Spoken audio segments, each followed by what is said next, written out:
Feeling burnt out or washed out within a hobby is a common thing, and no matter what hobby it is that you take part in, eventually you are going to feel the strain of it, so to speak. Model railways is absolutely no exception to that rule. And when you consider how many aspects of model railwaying actually include other hobbies themselves, and how much maintenance there is and repair work that might need to be done, it can all stack up, and it can all lead to feeling like maybe this isn't the right thing for you. So, what do you do in those situations? Well, there's a couple of things that I always tend to do, and I'd like to share those with you today. So come along with me, and we'll find out how to beat that washed out feeling. So, feeling a little bit washed out recently, I decided to come to the MC on Bolton Abbey Railway to get a little bit of inspiration, courtesy of my good friend, Mr. Matt Berry. Bullshit. Who's approaching now. He's a volunteer at the railway and he's come to show me around the place. So washout from modelling can often come in many shapes, forms and sizes, widths and girths. And for me, a couple of things which always seem to get you back in the mood, as it were, that really re-spark the fire, that light the match, is visiting heritage railways, specifically the favourites of mine, and of course new heritage railways which I'd never seen before, so MC and Bolton Abbey being one of them, and of course model railway exhibitions. So in this video we're going to be doing just that. We're going to have a look around MC a little bit, and then we're going to have a look at a model railway exhibition, specifically Preston Model Railway Exhibition, which, despite the fact I've lived in Preston for 15 years, I've never managed to get to because I was always working at my previous job. So now I no longer work Sundays. It's the perfect time to get involved and get inspired. Let's have a look and see what we can do, shall we?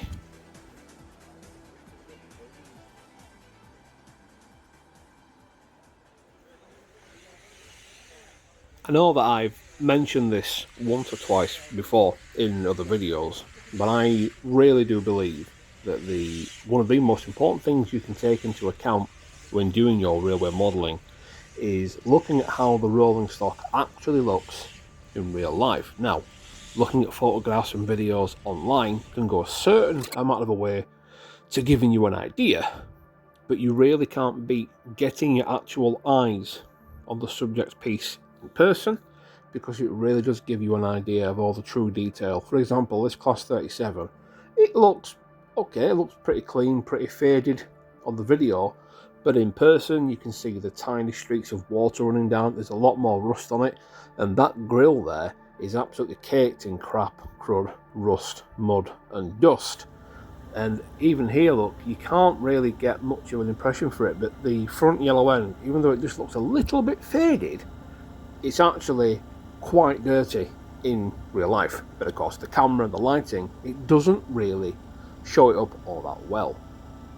This engineer's train parked on the siding is a particular piece of interest because I run a heritage railway. It's nice seeing how the actual railway volunteers use and operate the equipment and how they go about procedure. For example, going between, you can see Ben here from Ben Repaints sorting out the loco before running around and filling it up with water, which you can just see the loco, Harold, I believe its name is, has just filled up with water and running back now, and that's Mr. Matt Berry doing the expert level of driving we're all accustomed to seeing these days. And I was even fortunate enough to get myself inside Harold, who misses in the belly of the beast. Okay, fine. Love the little loco, Hudson and Clark, 060. And there was even a little chance to get a little bit of onboard footage. And it's an experience in and of itself, being inside a steam engine. Very rattly, very noisy, but a lot of fun. I can see why people do it. But of course, there's only so much we can take from the real world for inspiring our model railway world, which is why coming to exhibitions is still, for me, the best way of garnering inspiration for things to put on my layout. And even if you consider your layout to be mostly or largely built, you can still take things into consideration. For example, this little monitor, this display piece, it plays a real video advert, and for a high street scene, that's just absolutely fantastic. I think this is the Polton final layout we saw at Preston Exhibition this year, and it really did add a sense of the world being lived in. And it was such a small little screen, and I didn't think it was animated at first, but no, sure enough, it was. And it was pretty simple to implement apparently as well. Just a little Arduino board plugged underneath the layout and a little video clip looping around. Really clever. And we can just see here Ardania, Diesel 213, Class 40, doing a little bit of shunting. I have the same model and it's an absolute beauty. Let's just watch it for a second, shall we?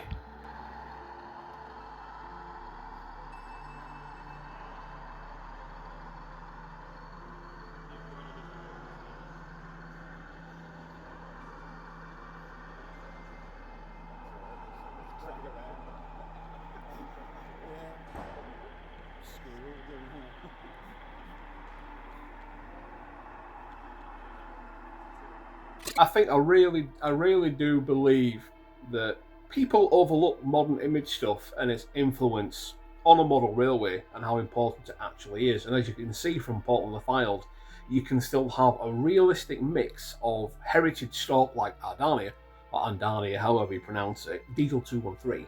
But then, of course, you've got a 158 unit as well, and you've got that modern street scene bringing it all together.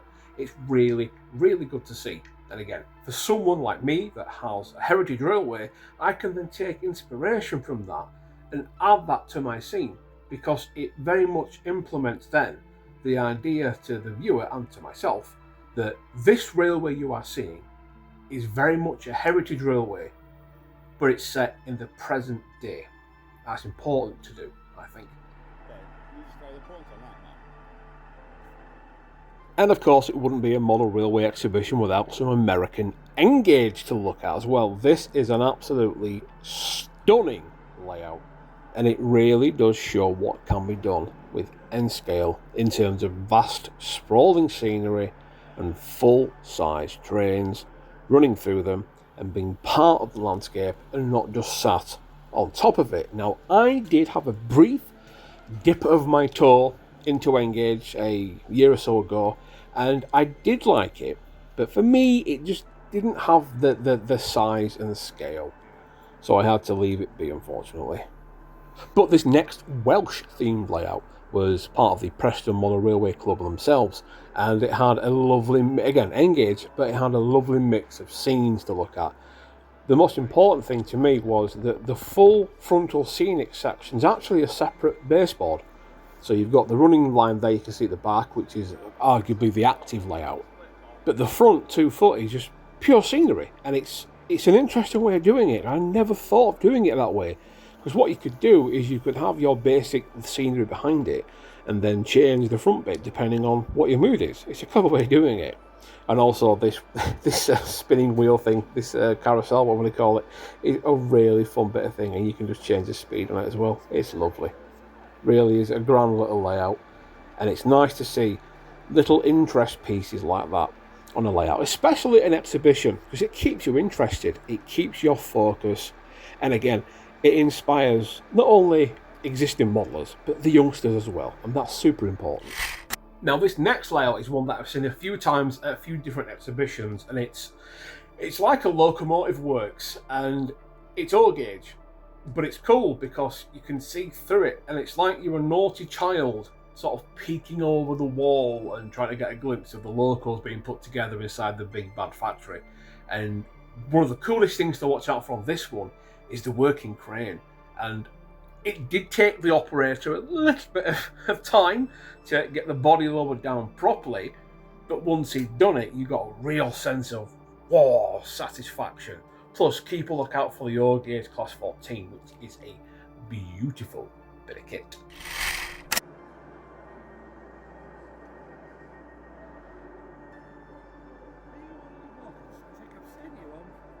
I feel like a small child that's, trespassing.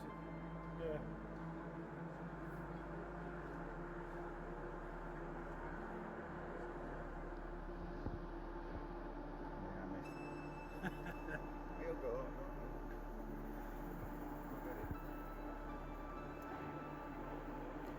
filming it, you see. That's what it is.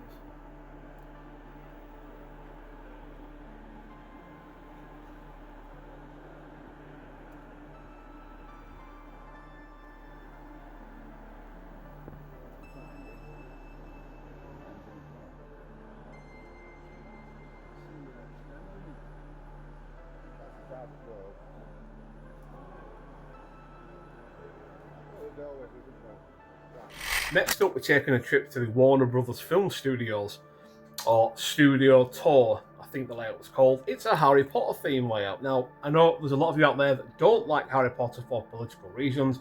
Okay, that's fine. You don't need to broadcast it. We get it. Okay, that's fine. Okay, I'm more interested in the fact that this, just looking at it, was a really nice layout. It was very well put together, and the mother and daughter team that have built it were incredibly passionate about the whole experience. And my wife and child also like Harry Potter. No, scratch that. They love Harry Potter and the whole expanded world, and even they like this layout. There's a lot to look out for. So if you are a Harry Potter fan, have a squint at this and see what you can spot.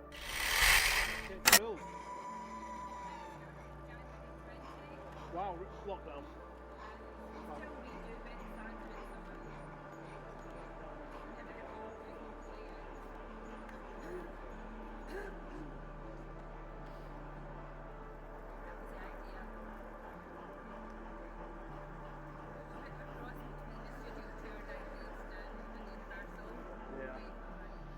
Oh, sorry mate, I didn't realise you were talking to me. I wake up at 2 o'clock in the morning, I put my phone on and I watch what you're doing and then I go on to something else. So Sorry about that. it's your fault in a way. But Yeah, fair enough, mate.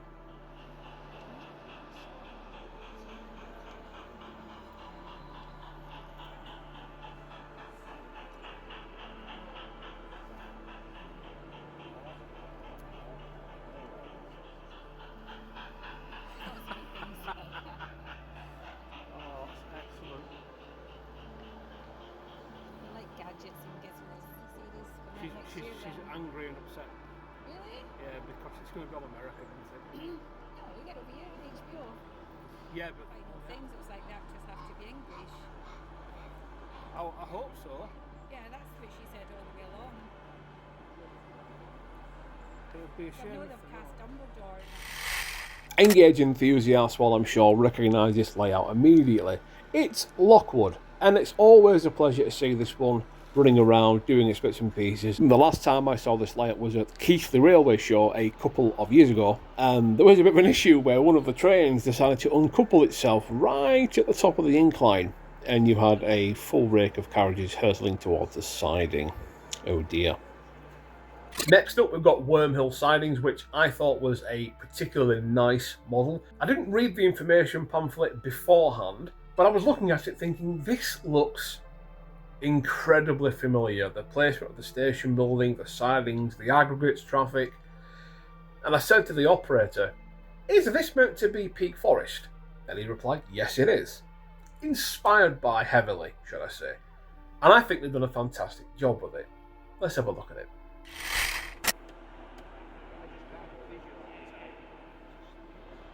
I'd have to go to the factory to see them doing it. I get the feeling that people's hands don't do that much of it. No, I don't think you do. But somebody's had to make the machine to do that anyway.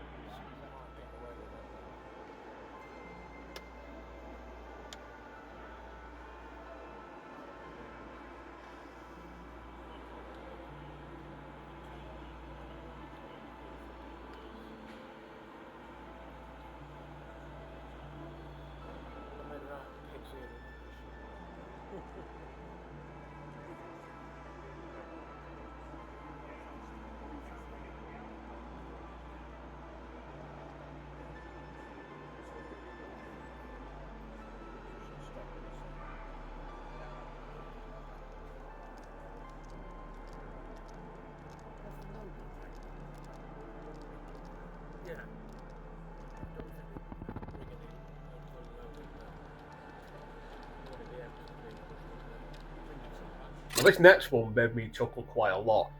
You know how you always have or usually have an information panel of details about the layout, the builder, the era, the stock, etc., etc. And most people, I think it's safe to agree, will pretty much ignore it every single time. I don't. I read it, and the sense of humour on this one was absolutely fantastic. Do take a look at it, because I think that is very much a feature of the layout, as much as the beautiful scenery and roller stock as well.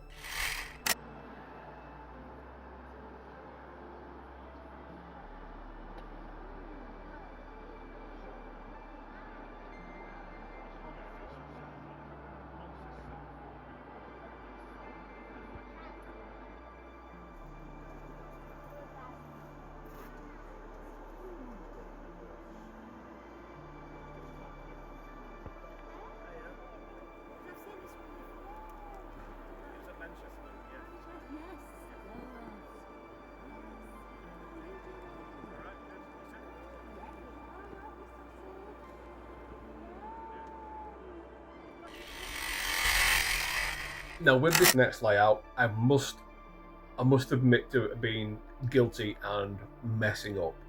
I spent a good 15-20 minutes just enthralled watching this layout be shunted and operated and run. And what I found particularly interesting was how it was laid out. If you think of how a W looks, that was how the layout was set out, and the middle stalk, if you will, of the W was actually the fiddle yard. So you had the fiddle yard here, and then you had one side of the layout going this way, one side going that way, and a scrap yard in the middle, with various industries and places and sidings to be shunted.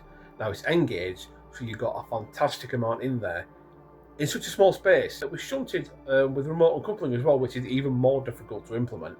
Fantastic. Let's have a nosy at it.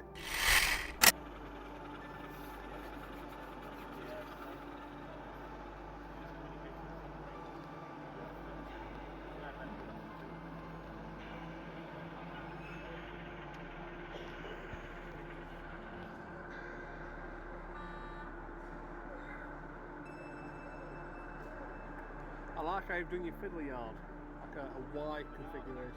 Very clever, that. Excellent.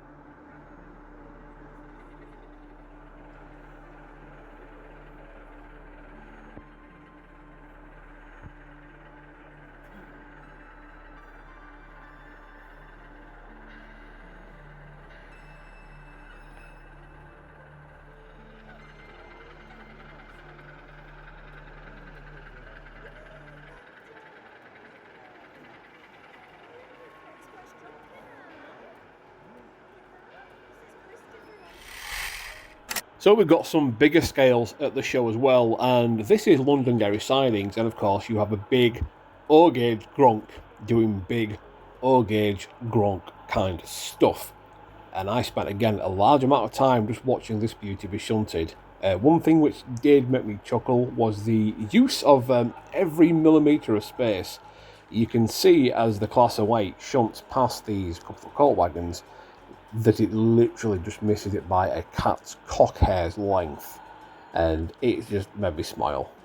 I think I'm genuinely losing the fight to not model in O-gauge at least a little exhibition layout or something, because there's so much inspiration out there for what you can do and what you can get away with. Plus it just has this atmosphere, this presence, which you don't really get with N-gauge, and you do a little bit in double O-gauge, but nowhere near as much. It is fantastic, and I can really see myself dipping my toe in O-gauge very soon. Fairburn Road, a fantastic little double O-gauge shunting layout. Now it's a wagon repair depot, and what I like about it most is it uses KD couplings. Now, despite the fact I've tried to add weight and little blocks of foam to the axles of my double O stock to give them more rolling resistance and weight, to make the use of the automatic uncoupling functions of the KDs work better, I still haven't managed to do it, despite following everyone's advice. I still don't know what I'm doing wrong. I've moved the pins left, right, up, down, back, forth, whatever. I've used different length, shape, size of magnets. I've used the one that comes with the KD stuff. I've used my own neodymium magnets. I've used whatever. I cannot do it. So when I see someone making proper use of it, and it looks really good and actually works, it is something to behold.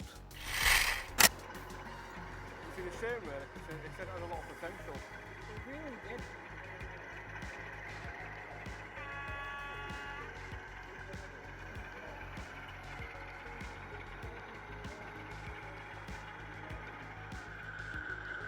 I use KDs myself, but I must admit I can never get them to automatically uncouple properly. White. All resistance. Right. And what you do.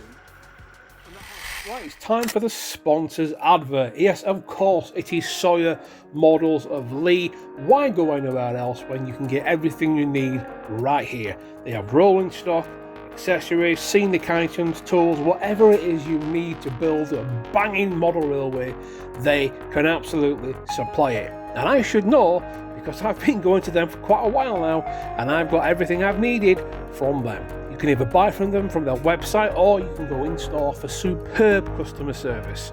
Remember guys, visiting Sawyer Models really does help me out, so if you can, please do so and do your part to keep helping support small, local, independent model railway stores. We need them now more than ever. And that's it for another week of Iron Horse nonsense. Now, this was the first week of me working for DCC Concepts. I have to say, I'm really enjoying it over there. The lads are a spectacular bunch, good group of people, and the job is really a lot of fun. So I've been busy with that. But I still found time to edit this video for you good folks. And ultimately, I think my final words on beating burnout for model railways is don't be afraid to take a little bit of a break as well. Take a little bit of a break, do something different, something vastly different, something contrasted. And then when you do come back to playing with your little railway, you'll enjoy it a lot more. One thing I was sort of falling out of love with was the whole sound fitted situation with locomotives with rolling stock. And I never seemed to enjoy it when I was sat at home, and the noise would always seem really annoying and get on my nerves, and it really became distracting and intrusive on the running session, the operator session. And I still wanted to hear the clack of the rails and the motor doing its thing, but I also really enjoy having like brake squeal and exhaust hiss, things like horns or what have you. So that sounds really simple. I just turned the volume down. For some reason it never occurred to me just to turn the volume down a little bit, and actually what you get is you can still enjoy your sound from your decoder, but you can also still hear all the other ambient sounds as well. So yeah, maybe try turning your volume down a little bit.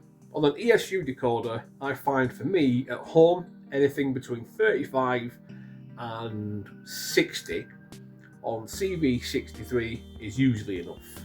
Your mileage may vary though guys, depending on speaker setup and everything else, so bear that in mind. Right, hopefully you aren't suffering burnout like I did. I'm going to go have a lie down. Take care. Bye bye. Oh, do the comment, like, share thing. Cheers, boy.